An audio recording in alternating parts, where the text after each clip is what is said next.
Headlines नंतर आपण बातम्या सविस्तर पाहणार आहोत आणि बुलेटिनच्या सुरुवातीलाच बातमी आहे मवियाच्या गोटातून महाविकास आघाडीत अध्यक्षपद निवडणूक बिनविरोध करावी या संदर्भात अंतर्गत वाद सुरू असल्याची चर्चा आहे।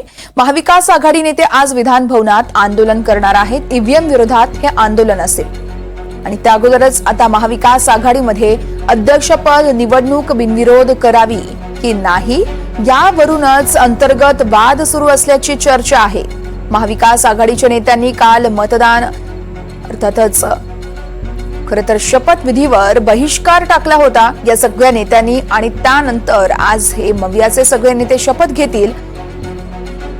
आज अध्यक्षांची निवड देखील केली जाणार आहे। याच वेळेस ही अध्यक्षांची निवडणूक बिनविरोध करावी या संदर्भात अंतर्गत वाद सुरू असल्याची चर्चा आहे। ईव्हीएम विरोधात आज मवियाचे हे सगळे नेते आंदोलन करतील।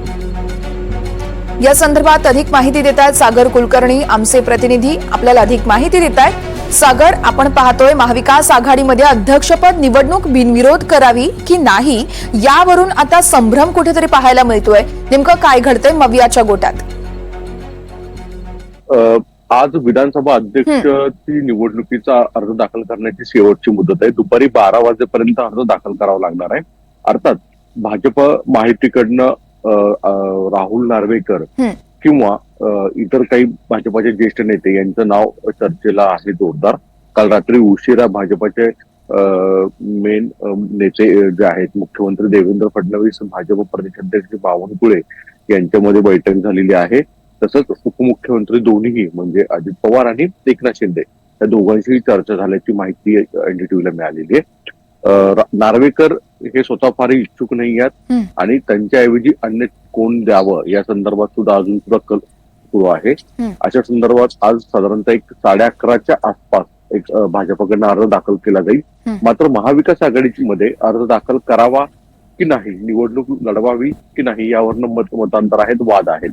काही नेत्यांचं स्पष्ट मत आहे की जवळपास 230 पेक्षा जास्त आमदार हे महायुतीकडे आहेत आणि अजून काही आमदार सुद्धा त्यांना सपोर्ट करण्याची शक्यता नाकारता येत नाहीये। यामुळे विनाकारण निवडणूक लढवण्यापेक्षा झाकली मूठ 1.25 लाखाची म्हणजे महाविकास आघाडीची विनाकारण मते फुटली असं वाटू नये किंवा अनेक रुपयाची भूमिका होऊ नये। त्यामुळे आम्हाला जी काही इन्फॉर्मेशन मिळते त्यानुसार महाविकास आघाडीच्या नेत्यांचं अनेकांचं मत आहे की ही निवडणूक बिनविरोध केली जावी, महाविकास आघाडीकडनं अर्ज दाखल केला जाऊ नये। पण नार्वेकर हे जर उमेदवार असतील तर मात्र उबाठा कदाचित आग्रही आहे की नार्वेकरांच्या कार्यकाळामध्येच शिवसेना आणि उबाठा यांची मूळ शिवसेना नेमकी कुणाची याच्या सुनावणी झाल्या आणि त्यांच्या ज्या सुनावणी आहेत त्याच्या विरोधात वेगवेगळी मतं सुद्धा बाहेर नेत्यांनी व्यक्त केली गेली होती।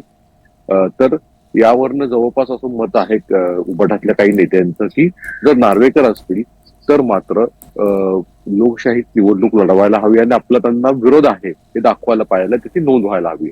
यामुळे कदाचित जर नार्वेकर हे उमेदवार असतील तर मात्र उबाठाच्या आग्रहाखातीर महाविकास आघाडी अर्ज दाखल करण्याची शक्यता आहे।